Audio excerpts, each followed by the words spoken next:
அன்பு நண்பர்களே, ஆண்டவர் இயேசுவின் நாமத்தினாலே மீண்டுமாய் உங்களை வாழ்த்தி அக்டோபர் மாதத்தின் முதல் ஓய்வு நாள் தியானத்திற்காக அழைக்கிறோம். குறிப்பாக கடந்த 9 மாதங்கள் இறைவனுடைய ஆசீர்வாதம் நம் மீதும் நம்முடைய குடும்பத்தின் மீதும் நம்முடைய உற்றார் உயிரினம் யாவர் மீதும் அலாதியாய் இருந்ததற்காக நன்றியுடைய ஸ்தோத்திரிக்கிறோம். விசேஷமாய் எத்தனையோ ஆத்துமாக்கள் மரித்து போன சூழ்நிலை, எத்தனையோ பேர் மருத்துவமனையில் இருக்கிற சூழ்நிலை, எத்தனையோ பேருக்கு பலவிதமான விடுதலை இல்லாத தவிக்கின்ற ஒரு சூழ்நிலையிலே எம்பெருமான் இயேசு கிறிஸ்து நம் யாவரையும் சுகத்தோடும் பலத்தோடும் வழிநடத்தி இந்த திருநாளை காணும்படியான ஆசீர்வாதத்தை, கர்த்தருடைய வார்த்தையை கேட்கும்படியான ஆசீர்வாதத்தை கொடுத்ததற்காக கர்த்தருக்கு நன்றி பாராட்டுகிறோம். இன்றைய நாளுடைய தலைப்பு இறை மக்களின் திருப்பணி. இறை மக்கள் என்பவர்கள் அனைவருமே. ஆகவே அனைத்து மக்களும் செய்கிற திருப்பணி அல்லது அருள் பணி என்ன என்பதை குறித்து நாம் சிந்திக்கப் போகிறோம். சிந்தனைக்கு செல்வதற்கு முன்னதாக தலைகளை தாழ்த்தி ஜெபிப்போம். நல்ல ஆண்டவரே, இந்த அருமையான நேரத்திற்காய் நன்றியோட ஸ்தோத்திரிக்கிறோம் சாமி. உங்க திருவிழை சட்டத்தின்படியே இந்த நாளிலே மீண்டுமாய் உம்மை துதிக்க, ஸ்தோத்திரிக்க, கனப்படுத்த, மகிமைப்படுத்த, உம்மை குறித்து சிந்திக்க நீர் அருள் கொடுத்ததற்காக நன்றி செலுத்துகிறோம். நாங்கள் அல்ல சுவாமி, துதிகன மகிமை யாவற்றையும் நீர் எடுத்துக் கொள்ளும். மீட்பர் இயேசு நாமத்தில் ஜெபிக்கிறோம் நல்ல பிதாவே, ஆமீன் ஆமீன். தேவநாமத்திற்கு துதி உண்டாக. ஒரு பாடலை நாம் பாடுவோம். இயேசு கிறிஸ்துவின் நல் சீடராகுவோம், விசுவாசத்தில் முன்னடப்போம். இனி எல்லோருமே அவர் பணிக்கெனவே ஒன்றாய் என்னாலும் உழைத்திடுவோம். நாம் இயேசு ராஜாவே ஏதோ வேகம் வராரே, அதிவேகமாய் செயல்படுவோம். நாம் இயேசு ராஜாவே அதிவேகம் வராரே, அதிவேகமாய் செயல்படுவோம். மனிதர் யாரிடம் பாசம் காட்டுவோம், இயேசு மந்தைக்குள் அழைத்திடுவோம். அதி உற்சாகமாய் அதி சீக்கிரமாய் ராஜபாதையை சேவையாக்குவோம். நாம் இயேசு ராஜாவே அதிவேகம் வராரே, அதிவேகமாய் செயல்படுவோம். நாம் இயேசு ராஜாவே ஏதோ வேகம் வராரே, அதிவேகமாய் செயல்படுவோம். ஆவியாத்துமா தேகம் அவர் பணிக்கே, இனி நான் அல்ல அவரே எல்லாம் என முடிவு செய்தோம். அதில் நிலைத்திருப்போம், அவர் நாளினில் மகிழ்ந்திடுவோம். நாம் இயேசு ராஜாவே ஏதோ வேகம் வராரே, அதிவேகமாய் செயல்படுவோம். இயேசு கிறிஸ்துவின் நல் சீடராகுவோம், விசுவாசத்தில் முன்னடப்போம். இனி எல்லோருமே அவர் பணிக்கெனவே ஒன்றாய் என்னாலும் உழைத்திடுவோம்.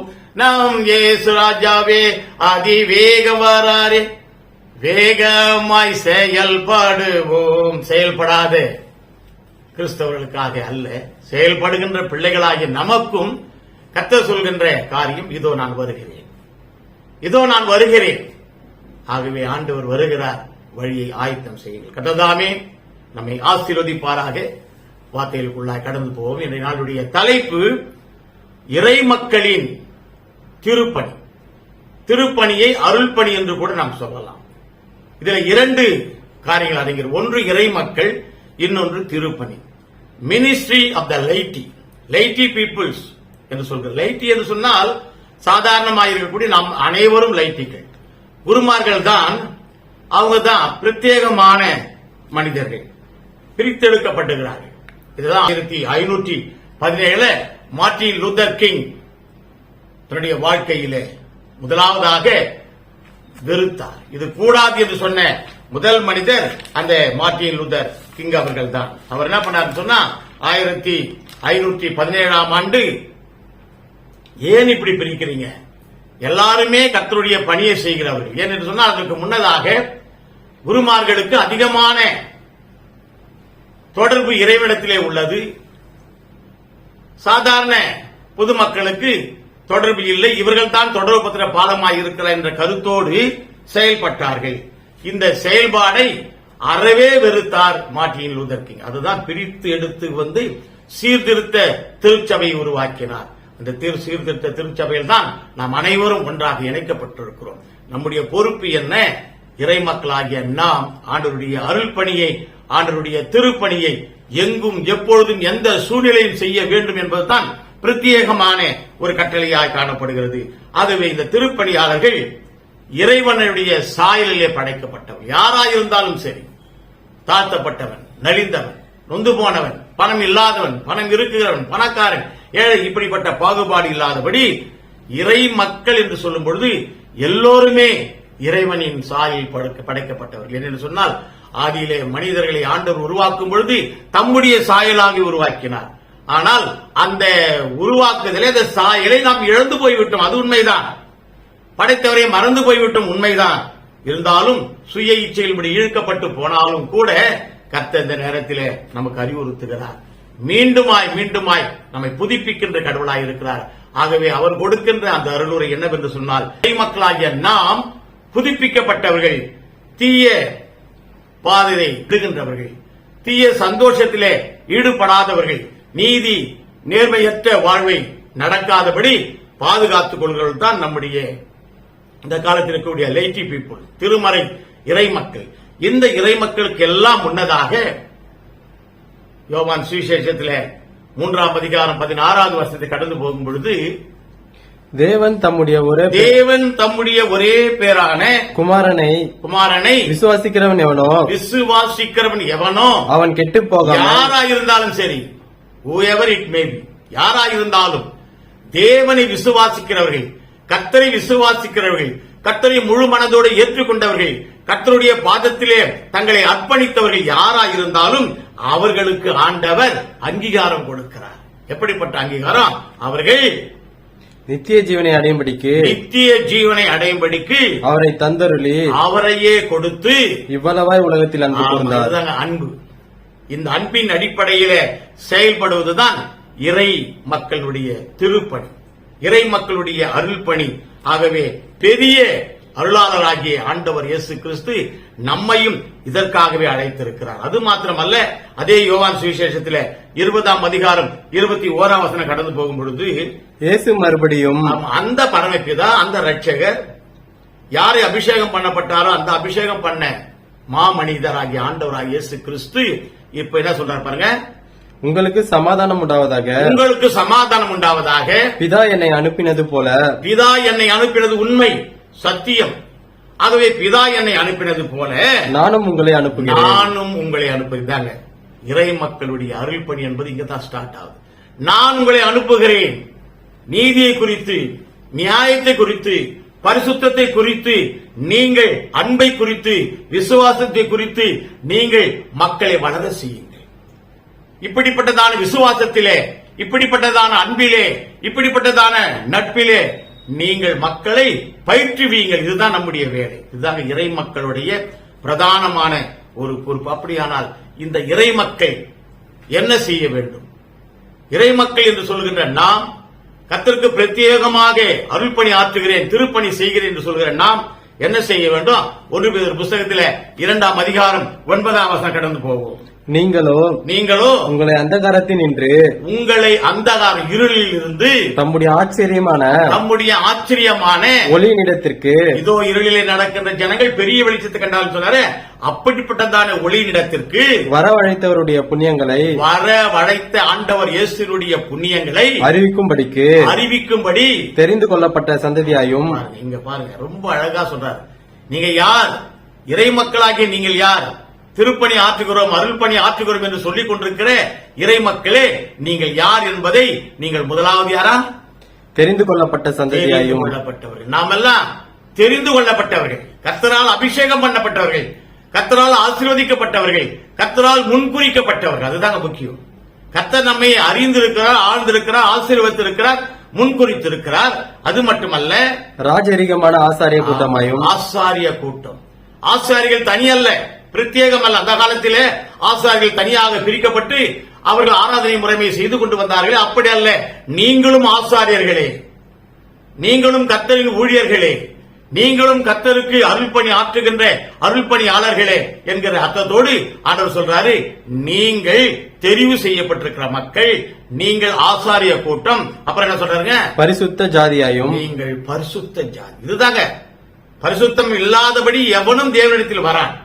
நீங்கள் பரிசுத்தமாயிருந்தால் தான் நீங்கள் அருளறிஞர்கள், திருப்பணியாளர்கள், கர்த்தருடைய திருப்பணி செய்கிறவர்கள். ஆகவே இந்த 3 குவாலிட்டி சொல்றாங்க. முதல்ல என்ன பண்றாருன்னா, நீங்கள் தெரிந்து கொள்ளப்பட்டவர்கள், நீங்கள் அடுத்தது ராஜரீக கூட்டம், அடுத்தது என்ன சொல்றாங்க, பரிசுத்த ஜாதி, பரிசுத்த ஜாதி, அவருக்கு சொந்தமான ஜனமாயும் இருக்கிறீர்கள். அவருக்கு அடுத்தது தாங்க 4வது தான் சொல்றாங்க, எனக்கு சொந்தம், எனக்கு சொந்தம். நீ உனக்கு சொந்தம் அல்லவே மீட்கப்பட்ட. இந்த அருமையான பாடல் தெரியுங்களா? மிக அருமையான பாடல், இந்த காலத்து பாடல். நீங்கள் அல்ல, உங்களுக்கு சொந்தம்.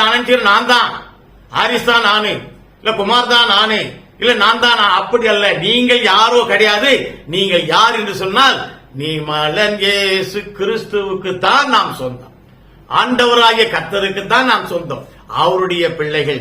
ஆகவே தான் சொன்னாரு, நீங்கள் என்னால் தெரிவு செய்யப்பட்டவர்கள், நீங்கள் ராஜரீக கூட்டம், நீங்கள் பரிசுத்த ஜனம். அது மாத்திரமல்ல, நீங்கள் என்னுடைய சொந்த ஜனம், நீங்கள் சொந்த ஜனம். ஆண்டவரே, ஆலயத்தில் இருக்கும் பொழுது போய் கேட்கிறாங்க, ஐயா நாங்களும் ரொம்ப விசனமா தேடணுமே, நீங்க எங்க போயிட்டு இருந்தீங்க? அப்ப சொன்னாரு, என்னுடைய அப்பா அம்மா யார், என்னுடைய சகோதரர்கள் யார், கர்த்தரை யார் விசுவாசிக்கிறார்களோ, கர்த்தரை யார் ஏற்றுக்கொண்டிருக்கிறார்களோ, பிதாவை யார் அறிக்கை செய்கிறார்களோ, அவர்கள் மாத்திரமே என்னுடைய தாயும் தந்தையும் சகோதர சகோதரிகளுமாய் இருக்கிறார்கள். எனக்கு அன்பான தேவ ஜனமே, நாம் அனைவரும் கர்த்தருடைய சொந்த ஜனமாய் இருக்கிறோம். இறை மக்கள் என்று சொல்லுகின்ற நாம் யாவரும் கர்த்தருக்கு உகந்த பிள்ளைகளா இருக்கிறோம். யாரை பார்த்து சொல்றாருன்னா, அதே 1 பேதுருல 1ஆம் அதிகாரத்துல 1ஆம் வசனத்துக்கு போங்க.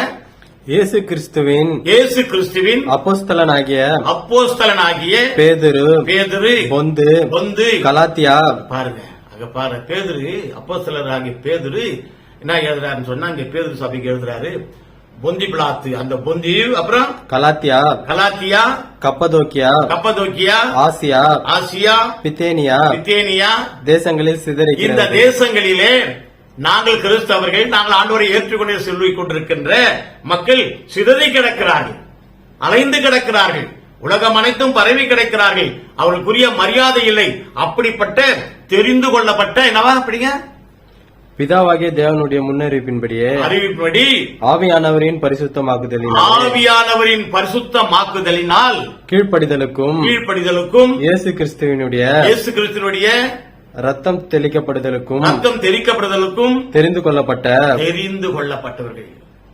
நான் சொன்னார், நீங்க எனக்கு தெரிந்து கொள்ளப்பட்ட ஜனம் என்று சொன்னார். இங்க பாருங்க, யாருன்னா யார சொல்றாருன்னா, இந்த கப்பதோனிக்கா, அந்த அருமையான பொந்து, அருமையான கப்பதோனியா என்கிற மக்கள், கலாத்தியர், இவங்களாம் எங்கன்னா சிதறடிக்கப்பட்டவர்கள்.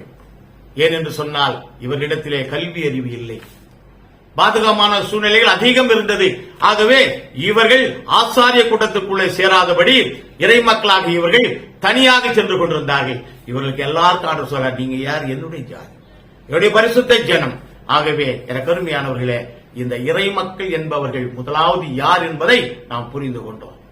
அப்படியானால் இந்த இறை மக்களாகிய நாம், சிதறடிக்கப்பட்டிருக்கிற மக்களாகிய நாம், பரதேசிகளாய் உலாய் வந்து கொண்டிருக்கிற நாம், ஆண்டவருடைய புண்ணியங்களை அறிவிக்க தெரிவு செய்யப்பட்டவர்கள். கர்த்தரின் புண்ணியங்களை, கர்த்தருடைய கிருபைகளை, கர்த்தருடைய ஆசீர்வாதங்களை, கர்த்தருடைய அன்பினை பகிர்ந்து கொடுக்க எல்லா மக்களுக்கும் நற்செய்தி என்று சொன்னார்களே, அந்த நற்செய்தியை அறிவிக்க தெரிவு செய்யப்பட்ட மக்கள் தான் நாம். அப்படியானால் இந்த இறை மக்கள் என்கிறவர்கள் திருப்பணி ஆற்றுவதற்கு முழு தகுதி உடையவர்கள் என்பதை நாம் தெரிந்து கொண்டோம். ஆகவே இந்த இறை மக்கள் என்ன செய்ய வேண்டும் என்பதை நாம் சிந்திப்போம். முதலாவதாக, இந்த இறை மக்கள் என்பவர்கள் அவர்கள் செய்கின்ற பணி அன்பிற்கான அருள் பணி. 1 பேதுரு புஸ்தகத்திலே 4ஆம் அதிகாரம் 10ஆம் வசனம் கடந்து போவோம். அவனவன் பெற்ற வரத்தின்படியே, அவரவர்கள் பெற்றுக் கொண்டிருக்கிற வரத்தின்படியே நீங்கள் எல்லாருக்கும் எல்லா வரம் கொடுத்து சொல்லி நீ பண்ணிருக்கிறாங்க. அப்படி அல்லையா, ஆண்டவர் யாருக்கு என்ன வரம் கொடுக்கிறார் அதுதான். நீ ஆசிரியனாயிரு, நீ தச்சனாயிரு, நீ குயவனாயிரு, நீ பெரிய இன்ஜினியர், நீ டாக்டர், கர்த்தருடைய கிருபை. சொல்லுங்க, நீங்கள் தேவனுடைய பற்பல கிருபையுள்ள ஈவுகளை பகிர்ந்து கொடுக்கும், ஈவுகளை, கர்த்தருடைய கிருபைகளை, கர்த்தருடைய கிஃப்ட் கர்த்தருடைய அன்பை பகிர்ந்து கொடுக்கின்ற நல்ல உக்கிரக்காரனும் போல நல்ல உக்கிரானக்காரனை போல ஒருவருக்கொருவர் உதவி செய்யுங்கள். ஒருவருக்கு ஒருவர் ஆண்டவருடைய பெரிய எண்ணமே, பெரிய அபிலாஷை என்னன்னு சொன்னா, இறைமக்கள் என்று சொல்லுகின்ற நாம் முதலாவது அவருடைய அன்பை பகிர்ந்து கொடுக்கிறவர்களாய் காணப்பட வேண்டும். அன்பிற்கான அருள் பணி நாம் செய்கின்ற திருப்பணியானது அன்பின் அருள் பணியாய் இருக்கிறது. Arul Thiru John Wesley Methodist mission ஸ்தாபகர், ஒருவேளை அநேக பேருக்கு தெரிந்திருக்குன்னு நினைக்கிறேன். அந்த ஜான் வெஸ்லி அவர்கள் ஒரு நாள் கடைக்கு போனார். கடைக்கு போயிட்டு மிக அருமையான அலங்கார பொருட்கள் போர்டுல, செவத்துல நம்ம எல்லாம் நிறைய வீட்டுல போனீங்கன்னா செவத்துல அழகா மாட்டி வச்சிருப்பாங்க. வசனங்களை, அந்த குழந்தை படம் என்னென்னமோ மாட்டி வச்சிருப்பாங்க. ஆகவே சிலர் கபோர்ட்ல வச்சிருப்பாங்க. இதை வாங்கி வந்துட்டார். வாங்கி வந்து வச்சுட்டு என்ன நினைக்கிறாருன்னா, விடியகால அந்த வேலைக்காரமா வந்துருவாங்க, அவங்க எடுத்து எல்லாத்தையும் அழகா ஒழுங்குபடுத்தி வைக்க சொல்லலாம் நினைத்து கொண்டிருக்காங்க. அதற்கு கேட்டார் போல காலையில் அந்த அம்மா வராங்க. ஆனா அந்த அம்மா வரும்போது கடும் குளிர் நேரம், கடுமையான குளிர் நேரம். உதிரின்னு வராங்க, உள்ள உதிரத்துன்னு வராங்க. அந்த உதிரலோடு வருகின்ற அந்த அம்மாவை பார்த்து இவர் பார்க்கிறாரு. பார்த்தா கிழிந்து போன கம்பளி ஆடை ஒன்றை அணிந்து கொண்டிருக்கிறார். உடனே இவருக்கு ஒரு எண்ணம், அந்த அம்மாவுக்கு எப்படியாவது ஒரு ஆடை வாங்கி கொடுக்கணும் அந்த வேலைக்கார பெண்ணுக்கு என்று சொல்லி பாக்கெட்ல கைவிட்டு பாக்குறாரு. பேண்ட் பாக்கெட்ல, கோட்டு பாக்கெட்ல எல்லாரும் கைவிடுறாரு. எல்லா பணமும் அவுட்டு. எங்க அவுட்டு? எல்லாமே இந்த ஆடம்பர பொருள் வாங்கினதுனாலே அவுட் ஆயிடுச்சு. ஐயா, கம்பள கோட்டு இல்லை, பணம் இல்லை, வாங்க பணம் இல்லை, காசு இல்லை. உடனே யோசித்தார். அன்றைக்கு யோசித்த இந்த மனிதர் எப்படியாவது அரும்பாடுபட்டாவது இந்த உலகத்திலே அன்பை இழந்து, தங்களுக்கு உரிமையான பொருட்களை இழந்து, தங்களுக்கு வேண்டிய தேவைகளை இழந்திருக்கின்ற மக்களுக்கு நாம் உதவி செய்ய வேண்டும் என்று சொல்லி இவர் நினைத்தார். அப்பதான் இவர் மனசுக்குள்ள கர்த்தர் பேசுறாரு, உண்மையும் உத்தமமான ஊழியக்காரனே. ஐயோ, யோசித்தார், நான் எங்க உண்மையா இருந்தேன்? எல்லா பொருளையும் வாங்கி வீட்டில் வச்சுட்டேன். எனக்கு அருமையானவர்களே, அன்பிற்கான அருள் பணிதான் இயேசுவின் பணி என்று பார்க்கிறோம். அதுதான் திருப்பணி. அந்த திருப்பணி இடத்துல இல்லையே, முதலாவது இடத்துல அன்பு இல்லையே. என் வேலைக்கார மகளை நான் நேசிருந்தேன்னா அவளுக்கு ஏதாவது ஒரு பொருள் வாங்கி வந்திருப்பேன் இந்த குளிருக்கு. ஆனா அந்த குளிர் எடுக்கும் போதுதான் அந்த அலங்கார பொருட்களை விட அந்த மகள் குளிரிலே அவஸ்தப்படுகிறாளே, அந்த அவதியை நீக்க வேண்டும் என்பதுதான் சிறந்தது. ஆகவே ஏழைகளை குறித்ததான வாழ்க்கையை இந்த ஜான் வெஸ்லி அவர்கள் உணர்ந்தார்கள். ஆகவே நான் பகிர்ந்து கொடுக்க வேண்டும் என்பதை இந்த ஜான் வெஸ்லி அவர்கள் உணர்ந்தார்கள். நான் பெற்ற காரியங்களை, கர்த்தரிடத்தில் பெற்ற காரியங்களை பிறருக்கு பகிர்ந்து கொடுக்க வேண்டும். என்னிடத்திலே பணம் இருக்கிறது சொன்னால் அந்த பணத்தை நான் பகிர்ந்து கொடுக்க வேண்டும். அதுதாங்க அன்பு. ஐயா, நான் அன்பு செலுத்துறேன். ஒரு பிச்சைக்காரன் வந்து சாப்பாடு இல்லைன்னு கேட்கறான்.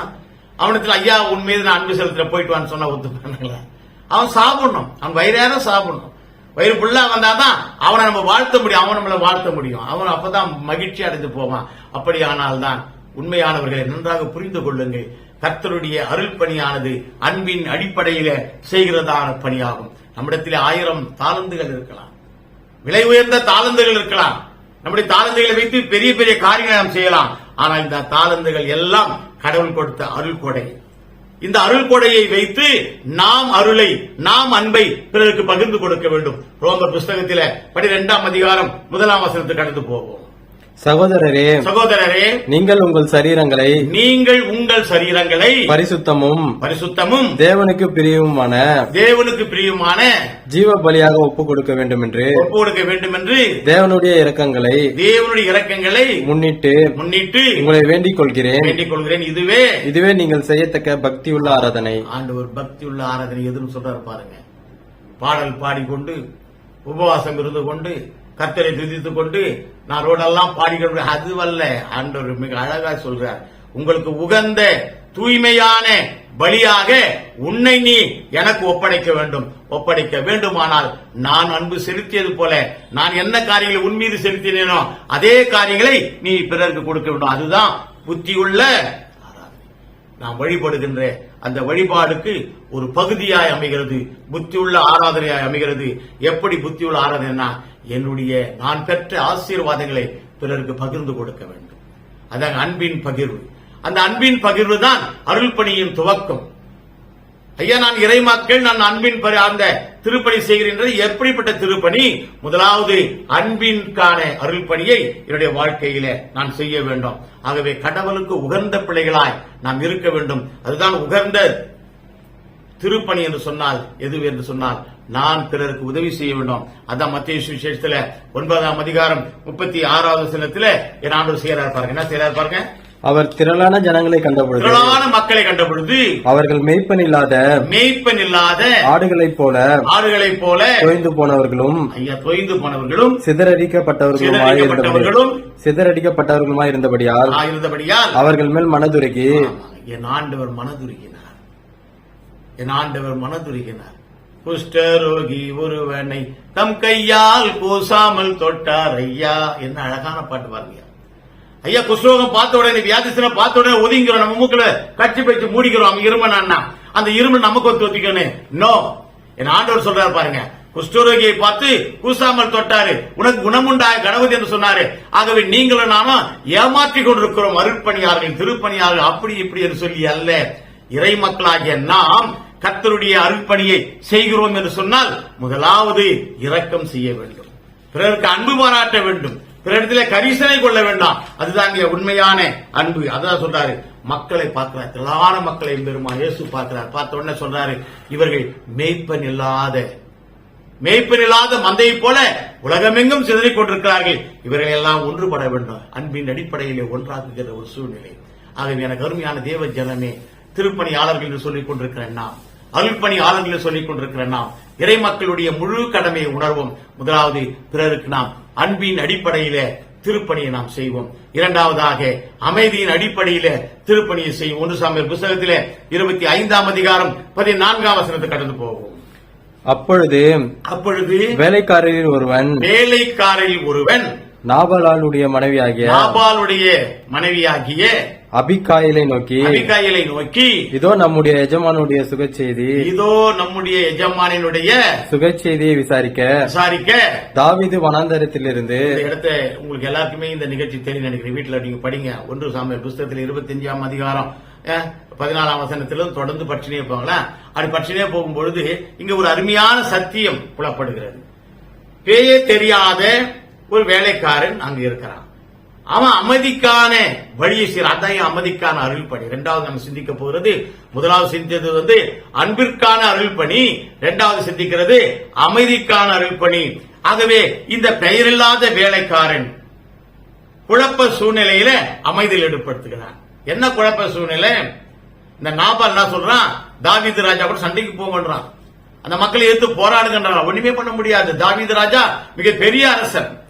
அவன் நினைத்தா 400 எப்ப ரெடி பண்ணிட்டான், போங்க அவனை அழிச்சிடுங்க அப்படின்னு சொல்லிட்டு அழிச்சிடுவான். ஆனால் இந்த வேலைக்கார ஒருவனாலே அந்த அமைதி ஏற்படுகிறது, அமைதி சூழ்நிலையை ஏற்படுத்துகிறான். திருச்சபையிலே திருப்பணியாளர் என்று சொல்லிக் கொண்டிருக்கிறேன் நாம், அருள்பணியாளர் என்று சொல்லிக் கொண்டிருக்கிறேன் நாம், இறைவனுக்கு உகந்த பிள்ளைகள் என்று சொல்லிக் கொண்டிருக்கிறேன் நாம். நம்முடைய திருப்பணியை எவ்விதமாய் செய்கிறோம்? திருச்சபையிலே பிளவுகளை ஏற்படுத்திக் கொண்டிருக்கிறோம், திருச்சபையிலே வெவ்வேறு மார்க்கங்களை ஏற்படுத்திக் கொண்டிருக்கிறோம், திருச்சபையிலே ஜாதி வாரியார் பிரித்துக் கொண்டிருக்கிறோம், திருச்சபையிலே இன வாரியார் பிரித்துக் கொண்டிருக்கிறோம், திருச்சபையிலே ஏழை பணக்காரன் என்ற பாகுபாடை வளர்த்துக் கொண்டிருக்கிறோம். அப்படியானால் நம்மிடத்திலே அமைதிக்கான அருள்பணியும் இல்லை, இன்னொரு அருள்பணி அன்பிற்கான அருள்பணியும் இல்லை. நாம் பார்க்க போற மூன்றாவது அருள்பணியாகிய அக்கறையும் இல்லாதவர்களாக காணப்படுகிறோம். காரணம் என்ன? நாம் பிரிக்கின்ற டிவைட் அண்ட் ரூல். ஹிட்லர் சொன்னான், ஒரு ராஜ்யத்துக்கு வந்தவொடனே டிவைட் அண்ட் ரூல், மக்களை பிரிச்சிடு, ரெண்டா பிரிச்சிடு, அப்பதான் நீ வாழ முடியும். இன்று நான் வாழ வேண்டும் என்பதற்காக திருச்சபையிலே குழப்பங்களை ஏற்படுத்திக் கொண்டிருக்கிறோம், திருச்சபையிலே வேண்டாத செயல்களை செய்து கொண்டிருக்கிறோம், மக்களை பிரித்து ஆடிட்டு கொண்டிருக்கிறோம். எனக்கு அருமையான தேவ ஜனமே, வேண்டாம். அந்த வேலைக்காரன் ஒன்றும் இல்லாதவன், பெயரிடப்படாத, பெயர் குறிக்கப்படாத அந்த மனுஷன் சொல்றான், நாம போவோம். அப்படிங்க அடுத்தது, அந்த மனுஷரோ எங்களுக்கு மிகவும் உபகாரிகளா இருந்தார்கள். சொல்றான், எங்களுக்கு ரொம்ப வேண்டப்பட்டவங்களா, ரொம்ப நன்மை செய்தாங்க ஐயா. நாங்கள் அவதிப்படும் போது எங்கள் ஆடுகளை மாடுகளை எல்லாம் மேய்த்தார்கள், நாங்கள் மேய்த்து விட்டு வந்த போது, அசதியா வந்த போது எங்களுக்கு உணவளித்தார்கள். இப்படி ஆதரித்த அவர்களை நாம் பகைத்துக் கொள்ளக்கூடாது. என்ன அருமையான ஒரு வார்த்தை பாருங்க. அமைதல் ஏற்படுத்துறான் பாருங்க, அந்த வேலைக்காரன் எவ்வளவு அழகா ஏற்படுத்துறான் பாருங்க. இன்றைய சூழ்நிலையில அமைதியை கெடுத்துக் கொண்டிருக்கிறவர்கள் ஏராளமாயிருக்கிறார்கள். ஆனால் இந்த மனிதனுடைய பணி அமைதியை உண்டாக்குகின்ற ஒரு சிறப்புமிக்க பணியை அந்த வேலைக்காரன் செய்றாங்க. அதே 32 வசனம் படிங்க. 25 அதிகாரம் 32 வசனம். அப்பொழுது தாவீது அபிகாயிலை நோக்கி, ஆமா, இவ்வளவு போய் கேட்கிறான். ஐயா, அவருக்கு அவ்வளவா யோசனை இல்ல, அவ்வளவு சரிமை இல்ல, சிந்திக்கக்கூடிய ஞானம் இல்ல. ஆகவே இந்த அவருடைய மனைவி போய் கேட்கிறா. அபிகாயில் என்ன கேட்கிறா? உன்னை இன்றைய தினம் என்னை சந்திக்க. ஆமாங்க, இவ சொன்ன வார்த்தையில அவன் சொன்ன வார்த்தை ஏற்றுக்கொண்டு இவ போயிட்டு அந்த மெசஞ்சரா போயிட்டு அங்க தாவீதுல முறையிடுறான். அப்ப தாவீது சொல்றான், உன்னை சந்திக்கும்படி செய்த கர்த்தருக்கு ஸ்தோத்திரம். அல்லேலூயா. இதுதாங்க சமாதானத்திற்கான வழி. அருளுரைஞர்கள் என்று சொல்லிக் கொண்டிருக்கிற நாம், அருள் பணியாளர்கள் என்று சொல்லிக் கொண்டிருக்கிற நான், திருப்பணியை செய்து கொடுக்க சொல்லிக் கொண்டிருக்கிற நான், என்னுடைய வாழ்க்கையில பிறரோடு ஐக்கியமாய் காணுகிறேனா? பிறரோடு ஐக்கியம் இருக்கிறதா? பிறரோடு விசுவாச உறுதிப்பாடு இருக்கிறதா? பிறரை நண்பர்களாக உடன்பிறப்பாக ஏற்றுக்கொண்டிருக்கிறனா? சிந்திப்போம். ஆகவேதான் அடுத்தது சொல்றான் பாருங்க, அந்த 25. அவள் தனக்கு கொண்டு வந்ததை தாவீது அவள் கையிலே வாங்கிக் கொண்டு அவளை பார்த்து, நீ சமாதானத்தோட உன் வீட்டுக்கு போ. இதுதாங்க சமாதானம், இதுதான் அமைதி. நீங்க சமாதானமா போ, நான் சண்டைக்கு வரல. என்ன பெரிய ஒரு ஆசீர்வாதம் பாருங்க. நம்முடைய வாழ்க்கையில இந்த செயல்பாடு நடக்கிறதா? திருப்பணியாளர்கள் என்று சொல்லிக் கொண்டிருக்கிறோமே, அருளுரைஞர்கள் என்று சொல்லிக் கொண்டிருக்கிறோமே, மேடைதோறும் முழக்கங்கள் செய்து கொண்டிருக்கிறோமே, நாமே ஜாதிகளை பிரித்துக் கொண்டிருக்கிறோம், நாமே இனங்களை பிரித்துக் கொண்டிருக்கிறோம், நாமே மக்களை உயர்த்தி தாழ்த்தி பேசிக் கொண்டிருக்கிறோம். ஆகவே இந்த சூழ்நிலையானது மறுக்கப்பட்டு மடங்கடிக்கப்பட்டு சமுதாயத்திலே ஒரு குடும்ப சூழ்நிலை ஏற்படுத்த வேண்டும். அதுதான் அருளுரைஞருக்கான திருப்பணி என்பது. முதல் திருப்பணி குடும்ப சூழலை நான் ஏற்படுத்த வேண்டும். ஆனால் குடும்பத்திலே குழப்பத்தை ஏற்படுத்திக் கொண்டு, திருச்சபையிலே குழப்பத்தை ஏற்படுத்திக் கொண்டிருக்கின்றவர்கள் உண்மையான அருளுரைஞர்கள் அல்ல. ஆகவே மாபெரும் பிரிவினையை நாம் ஏற்படுத்தாதபடி பிரிவினையை நீக்குகின்ற பிள்ளைகளாக இருக்க வேண்டும். அதைதான் 2 கொரிந்தியர் 5:20 படிங்க. தேவனானவர் எங்களை கொண்டு புத்தி சொல்கிறது போல நாங்கள் கிறிஸ்துவுக்காக ஸ்தானாதிபதிகளாயிருந்து தேவனோட ஒப்புரவாகும், தேவனோட ஐக்கியமாகும் கிறிஸ்துவ நித்தம் உங்களை வேண்டிக் கொள்கிறோம். நீ ஒப்புரவாகலைங்க குடும்பத்தோடு. எனக்கு அருமையான தேவஜானமே, அருள் பணியாளர்கள், அருளுரைஞர்கள் சொல்லிக் கொண்டிருக்கிற நாம் எத்தனையான தீமையான காரியங்களை இனி இதுவரையில் செய்திருந்தால் இனிமேலாவது நாம மனம் மாறி நம்முடைய வாழ்க்கையிலே அன்பை பாராட்டுவோம். அன்பின் அடிப்படையிலே அருள் பணி ஆற்றுவோம். அமைதியின் அடிப்படையிலே அருளுரை ஆற்றுவோம். 3வது ஒரு காரியம், அக்கறைக்கான அருள் பணி என்கிற தலைப்பிலே நாம் சிந்திக்க போகிறோம். பிலிப்பியர்ல 4 அதிகாரம் 14 படிங்க. பிலிப்பியர் 4:14. ஆகிலும் நீங்கள் என் உபத்திரத்தில் என்னோட உடன்பட்டது நலமாயிருக்கிறது. மேலும் பிலிப்பியரே சபைக்கு எழுதுறாங்க, நான் அவதிப்படும் போது, வேதனைப்படும் பொழுது என் மீது நீங்கள் அக்கறை காட்டினீர்கள். அதான் என் அருள் பணி. அருள் பணி என்பது அன்பை காட்டுவது, அருள் பணி என்பது அமைதியை காட்டுவது, அருள் பணி என்பது அக்கறையை காட்டுவது. என் மீது நீங்கள் அக்கறை காட்டி படிங்க. பிலிப்பியரே சுவிசேஷத்தின் ஆரம்பத்தில் நான் மக்கதோனியாவில் இருந்து புறப்பட்ட பொழுது கொடுக்கல் வாங்கல் காரியத்தில் நீங்கள் மாத்திரம் எனக்கு உடன்பட்டதே அல்லாமல். ஆமாங்க, நீங்கள் மட்டும் என்னோடு உடன்படல. இந்த கொடுக்கல் வாங்கல்ல உங்களோடு கூட யார் இருந்தாங்களா? வேறொரு சபையும் உடன்படவில்லை. எல்லா சபையும், எல்லா மக்களும் இணைந்த ஒரு வாழ்க்கையை வாழ்ந்தார்கள். எனக்கு அருமையானவர்களே, நம்முடைய வாழ்க்கையில பிறர் மீது கரிசனையோடு நாம் நம்முடைய நாட்களை செலுத்த வேண்டாம். அதைதானே அந்த அதிகாரத்தில் நாம் பார்க்கிறோம். லூக்கா சுவிசேஷம் 10 அதிகாரத்திலே நாம் பார்க்கும் பொழுது குற்றுயிராய் கிடக்கப்பட்ட ஒரு மனிதன், அவங்கள பார்க்கிறான். முதல்ல யார் பார்க்கறதுக்கு 2 பேர் வரான், லேவியன் வரான், ஆசாரியன் வரான். இது தெரிந்த ஒரு கதை தான். ஆனா கதையா நம்ம நினைச்சுன்னு படிச்சுட்டு போயிடும். இந்த நிகழ்விலே ஆண்டவர் நமக்கு சுட்டி காட்டுவது என்ன, ஆண்டவர் கொடுக்கின்ற கருவி என்ன, எதை நமக்கு நினைவுபடுத்துகிறார் என்பதை நாம் மறந்தவர்களாய் ஏதோ மேம்போக்காய் படித்து செல்கிறோம். ஆனால் இந்த லேவியனும் ஆசாரியனும் உதட்டளவிலே, இத்தனைக்கு 2 பேரும் கர்த்தரோடு ஐக்கியமாயிருக்கிறவங்க. இப்ப நாங்க சொல்லுமே திருப்பணியாளர்கள் என்பது அருளுரைஞர்கள். அருள் பணி ஆற்றோடு தான் திருப்பணியாளர்கள் சொன்னமே. இப்படியா இருக்கும் தான் இந்த ஆசாரியனை லேவியனும் கர்த்தரோடு இணைந்து விட்டோம், கர்த்தருடைய காரியத்தை நான் அப்படியே செய்யறோம், கர்த்தருடைய ஆசீர்வாதத்தை அப்படியே வாங்கி கொடுக்கறாங்களே, இவங்க தான் ஐயா ஒரு மனிதன் குற்றுயிராய் கிடக்கிறான், அவனை பார்த்துட்டு விலகி போகிறார்கள். ஆனால் மூன்றாவது ஒரு மனிதன் வருகிறான். அவன் சமாரியன், பெயர் குறிப்பிடப்படாத ஒரு மனிதன் சமாரியன். அவன் என்ன பண்றான், அவனை ஒண்ணுமே சொல்ல, யாருமே இல்ல, அவனுடைய வாகனத்தை விட்டு இறங்கி அவனுக்காக வைத்திருக்கின்ற, நல்லா யோசிக்கணுங்க, யாருமே தனக்கு மீதிதான் தர்மம் நினைப்பான். ஐயோ நான் பயணமா போறேன், எனக்கு வழியில திராட்சரசம் குறைஞ்சிரும், எனக்கு அப்பம் குறைஞ்சிரும் அப்படி நினைக்கல. அவனுக்காக இருந்த எண்ணெயையும் திராட்சரசத்தையும் எடுத்து அவனுக்கு கொடுத்து அவனை சுஸ்தப்படுத்தி அவனை கட்டி வாகனத்தின் மீது ஏற்றி அழைத்து செல்கிறான். அழைத்து சென்றதோடு மாத்திரமல்ல அவனை விடுகிறான். அவனுக்காக வைத்திருந்த பணத்தை எடுத்து அவனுக்கு கொடுக்கிறான் என்பதை பார்க்கிறோம். எனக்கு அருமையானவர்களே, நமக்காக வைத்திருப்பதை பிறருக்கு கொடுப்பதுதான் கரிசனை. யாரோ கொடுக்கறாங்க, யாரோ வாங்குறாங்க அப்படி அல்ல. என்னிடத்திலிருந்து, என்னுடைய பாக்கெட்ல எனக்கு தெரிஞ்ச ஒரு நண்பர் உண்டு. அந்த நண்பர் பிளம்பர் தான், சாதாரண ஒரு பிளம்பர் தான். அந்த பிளம்பர் அந்த காலத்துல அவர் என்ன பண்ணுவார்னா மெட்ராஸ்ல வேலை செய்வார். நான் அவரை பார்த்து சில சமயத்தில் பேசுவது உண்டு. அப்போ என்ன பண்ணுவாரு, வாங்க ஐயான்னு. அப்பதான் டீ எல்லாம் பெருசு, 5 பைசாக்கு ஒரு டீ. ஆனா நான் வைத்திருப்பது 50 பைசா தான். 50 பைசால 4 பேர் வருவோம், 4 பேருக்கு டீ வாங்கி கொடுப்பாரு. 20 பைசா போயிடும், 30 பைசா தான் மீதி இருக்கும். அந்த 30 பைசாவை பாக்கெட் வச்சுன்னு நடந்தே வீட்டுக்கு போவார். அடுத்த நாள் வருவாரு. நான் கேட்பேன், என்னங்க ஏங்க அப்படி பண்றீங்க? நீங்க காசு இல்லைங்கய்யா, எனக்கு இருப்பதில் அவருக்கு நான் கொடுக்கிறேன். எனக்கு அன்பானவர்களே, இப்போது நான் அவரை உணர்ந்து துதிக்கிறேன். அப்படிப்பட்ட ஒரு நல்ல நண்பர் எனக்கு கிடைத்ததற்காக கர்த்தரை எண்ணி மகிழ்ச்சி அடைகிறேன். ஏனென்று சொன்னால் கரிசனை. இந்த சமாரியன் நல்ல நண்பனாய் இந்த குற்றுயிராய் கிடந்த மனிதனுக்கு கிடைத்தான்.